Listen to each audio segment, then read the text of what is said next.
So we're joined now by Todd Belcore with Social Change, one of the organizations that helped organize the food giveaway that we saw here at St. Sabina this afternoon. Todd, thanks for joining us. First, tell us about Social Change. What is your mission? Social Change is committed to liberation through policy action, direct action like you saw today. We're meeting the needs of community members by providing food, but also going out and telling stories through film and other mechanisms so more people understand the struggles of peoples worldwide. You also saw, you guys had enough food today to give away to 500 families. There was the pop-up testing site or the mobile testing site next door as well. What does the turnout that you saw today tell you about the need in the community? The turnout was both heartening and heartbreaking. Heartening in that we had the opportunity to plan an event where organizations, business leaders are able to come together and provide food to meet the need, but also heartbreaking in that it's clear that the need is tremendous because we had a 3-hour event, but in half the time, 500 families worth of food was distributed. And we had to tell people who came as early as 2:15 in an event that's supposed to go till 4 that we were out. And we're sorry to be able to relay that, but that's the fact that there's so much need that we can't necessarily always meet it. That's because of COVID and other issues in our city. What are you hearing about, Gresham and the need here? What do folks need here? Unemployment's record highs. I mean, people are absolutely living in fear, not just of fear of the police, but also fear of just leaving their doorstep and fear of how to keep food on their table and fear of how to keep a roof over their heads. And there's so many different needs that are competing, but at the very least, we can respond by putting together something to make sure people can have some food to eat and something for the holiday weekend to keep them over the grill and bring people together. But at the end of the day, there's much more systemic problems that we're also working to tackle at Social Change by changing policy and beyond.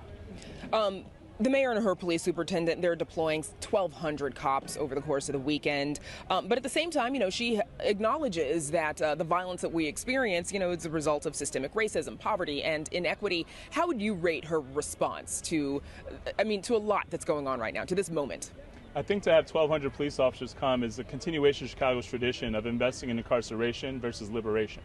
And what I mean by that, there's too many people in our communities who truly aren't free right now. If you're worried about your public safety, if you're worried about food, you're worried about shelter, that's not freedom. So I think the very $130 million we invest in overtime for police, the very even $2.5 million we invest over this weekend to make sure there's more police on the street, that was all radically invested in liberating our communities and providing quality educations, access to true opportunities, second chances, business investment.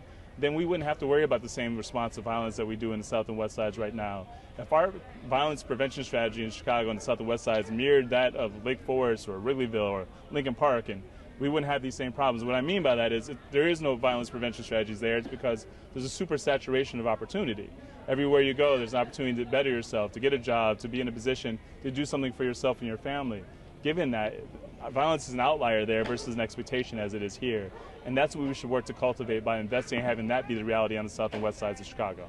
Tell me a little bit about what Social Change does to that end, right? The legislation that you all work on. That's right. So we work on removing the barriers that are usually impacting people's ability to own businesses, put themselves in a position to get further education, working on a piece of legislation that passed recently to ensure people had more access to grants within the context of getting secondary education, working on successfully passing legislation to ensure more people who had criminal histories were able to get occupational licenses so they could start businesses to be in a position to take care of themselves and their families, but also trying to modify our criminal justice system.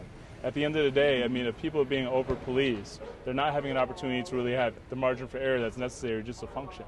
And when you understand that, and when we're not providing meaningful second chances for people, we need to make sure that their first blush with law enforcement is one that's positive and instills trust versus fear.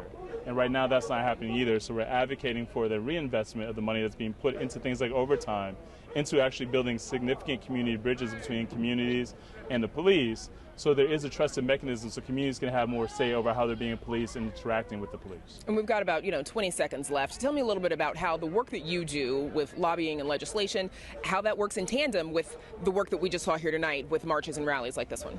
Absolutely. Marches and rallies are critical for making sure the public is aware of what's going on. They make sure people understand the pain, the heartbreak. And the point is, prayerfully, to prick the conscience of the people who otherwise aren't paying attention, aren't engaged, and get them more engaged so they can use their influence, their time, and their opportunity structure to make sure there's more opportunities to change the legislation and systems responsible for creating these injustices that we experience. And I'm sure folks will be seeing the folks we just saw marching through the neighborhood. My thanks to Todd Belcore, Social Change. Thank you so much for joining us.